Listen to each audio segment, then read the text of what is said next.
Hello dear students, Comex tutorial മറ്റൊരു video ക്ലാസ്സിലേക്ക് സ്വാഗതം. Calicut university third semester Bcom BBAയിലെ HRM human resource management എന്ന സബ്ജക്റ്റിൽ important questions ആണ് discuss ചെയ്തുകൊണ്ടിരിക്കുന്നത്. ഇത് ആറാമത്തെ പാർട്ട് അല്ലെങ്കിൽ ആറാമത്തെ ചാപ്റ്ററിലെ ഇമ്പോർട്ടൻറ്റ് ക്വസ്റ്റ്യൻസ് ആണ് നമ്മൾ പറയുന്നത്.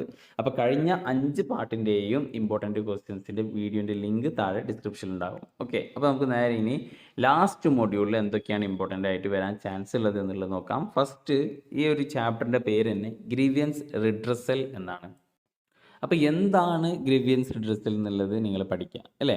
അപ്പോൾ ഗ്രീവിയൻസ് റിഡ്രസൽ എന്ന് പറഞ്ഞു കഴിഞ്ഞാൽ ഒരു വർക്ക് പ്ലേസിൽ അല്ലെങ്കിൽ ഒരു വർക്കിനെ പറ്റിയിട്ട് ഇനി അതല്ലെങ്കിൽ ഒരു വർക്ക് സിറ്റുവേഷനെ പറ്റിയിട്ട് അവരുടെ ആ എംപ്ലോയീസിൻ്റെ ഡിസ്സാറ്റിസ്ഫാക്ഷൻ, അവരുടെ സാറ്റിസ്ഫാക്ഷൻ ഇല്ലായ്മ അവർ എക്സ്പ്രസ് ചെയ്യുന്നതിനെയാണ് ഗ്രീവിയൻസ് റിഡ്രസൽ എന്ന് പറയുന്നത്.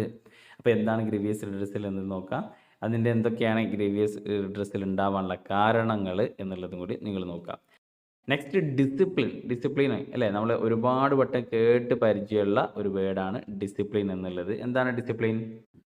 അപ്പോൾ ഇങ്ങനെ ഓരോ സമയം കഴിയും തോറും അല്ലെങ്കിൽ ഇടയ്ക്കിടയ്ക്ക് എന്തെങ്കിലും ഈ പ്രോബ്ലംസ് എറേസ് ചെയ്യാണ്, ഓർഗനൈസേഷനിൽ എന്തെങ്കിലും ഒരു പ്രോബ്ലംസ് എറേസ് ചെയ്യാണ്. അപ്പോൾ അത് കണ്ടിന്യൂസ് ആയിട്ട് അങ്ങനെ ഒരു പ്രോബ്ലം എറേസ് ചെയ്യുമ്പോൾ മാനേജ്മെൻറ്റ് എന്ത് ചെയ്യും, ആ എംപ്ലോയീസിനെതിരെ ഒരു ഡിസിഷൻ എടുക്കേണ്ടി വരും, അല്ലെങ്കിൽ ഒരു ഡിസിപ്ലിനറി ആക്ഷൻ എടുക്കേണ്ടി വരും. അങ്ങനെ ഡിസിപ്ലിനറി ആക്ഷനിലൂടെ ആ പ്രോബ്ലം ഒഴിവാക്കുന്നത്, എക്സോസ്റ്റ് ചെയ്യുന്നതിനെ ഇതിനെയാണ് എന്ത് പറയുന്നത്, ഡിസിപ്ലിൻ എന്ന് പറയുന്നത്.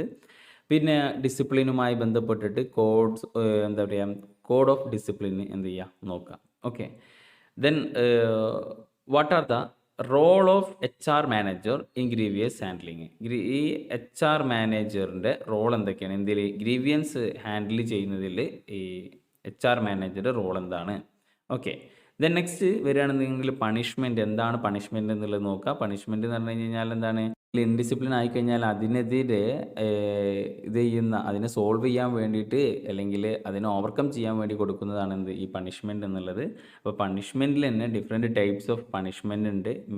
അപ്പോൾ അതിൽ ഒരു ടൈപ്പ് പണിഷ്മെൻ്റ് ആണ് ഹോട്ട് സ്റ്റൗ റൂള് അല്ലേ, കൈ തൊട്ടാ പൊള്ളുന്ന റൂള്. അപ്പോൾ ഈ ഒരു ടേം ഉള്ളത് കൊണ്ട് തന്നെ ചിലപ്പോൾ ചോദിക്കാൻ ചാൻസ് ഉണ്ട്. ഹോട്ട് സ്റ്റൗ റൂള് 4 റൂളാണ് അതിൽ പറയുന്നത്. അതിൽ 4 റൂള് നിങ്ങൾ പഠിക്കുക. The stove provide A warning ആദ്യം കൊടുക്കും, കൺസിസ്റ്റൻറ്റ് കൊടുക്കും, ദെൻ ഇമ്മീഡിയറ്റ് ആയിട്ട് പിന്നെ ബേൺ ചെയ്യും. അങ്ങനെ ഒരു 4 അതിൻ്റെ ഒരു പ്രോസസ്സ് പറയുന്നുണ്ട്. Okay, then next labour participation in management. എന്താണ് ലേബർ പാർട്ടിസിപ്പേഷൻ ഇൻ മാനേജ്മെൻറ്റ് എന്നുകൊണ്ട് ഉദ്ദേശിക്കുന്നത്? ഒരു ഓർഗനൈസേഷണൽ ഗോള് അച്ചീവ് ചെയ്യാൻ വേണ്ടി അല്ലെങ്കിൽ റെസ്പോൺസിബിലിറ്റി ഷെയർ ചെയ്യാൻ വേണ്ടിയിട്ടൊക്കെ ഒരു ഗ്രൂപ്പ് സിറ്റുവേഷനിൽ, എംപ്ലോയീസിൻ്റെ ഒരു ഗ്രൂപ്പ് സിറ്റുവേഷനിൽ ഈ എംപ്ലോയീസിനെ എൻകറേജ് ചെയ്യാൻ വേണ്ടിയിട്ട് അല്ലെങ്കിൽ ലേബേഴ്സിനെ എൻകറേജ് ചെയ്യാൻ വേണ്ടിയിട്ട് പ്രൊവൈഡ് ചെയ്യുന്ന ഇതിനെയാണ് എന്ത് പറയുന്നത്, ലേബർ പാർട്ടിസിപ്പേഷൻ ഇൻ മാനേജ്മെൻറ്റ്. ചുരുക്കി പറഞ്ഞു കഴിഞ്ഞാൽ മാനേജ്മെൻറ്റിൽ ലേബേഴ്സിൻ്റെ പാർട്ടിസിപ്പേഷൻ ഇതാക്കുക. Okay, then next importance of WPM.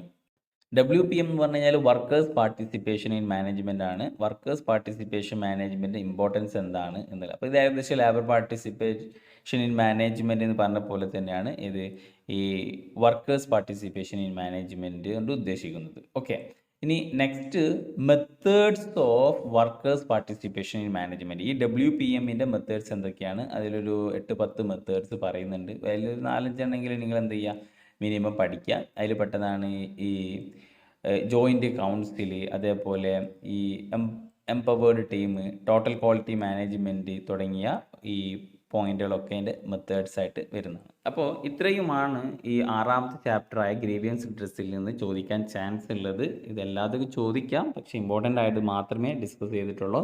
അപ്പോൾ ഇതിലെന്തെങ്കിലും ഡൗട്ടോ കാര്യങ്ങളുണ്ടെങ്കിൽ നിങ്ങൾ കമൻ്റായിട്ട് അറിയിക്കുക. നിങ്ങളുടെ എക്സാമിൻ്റെ മുമ്പ് നിങ്ങൾക്ക് ഡീറ്റെയിൽഡ് ക്ലാസ്, ഓരോ സബ്ജക്റ്റ് വൈസും ഡീറ്റെയിൽഡ് ക്ലാസ് ആവശ്യമാണെന്നുണ്ടെങ്കിൽ താഴെ കമൻറ്റിൽ അറിയിക്കുക. ഓക്കെ, അപ്പോൾ thank you for watching. Will see next class.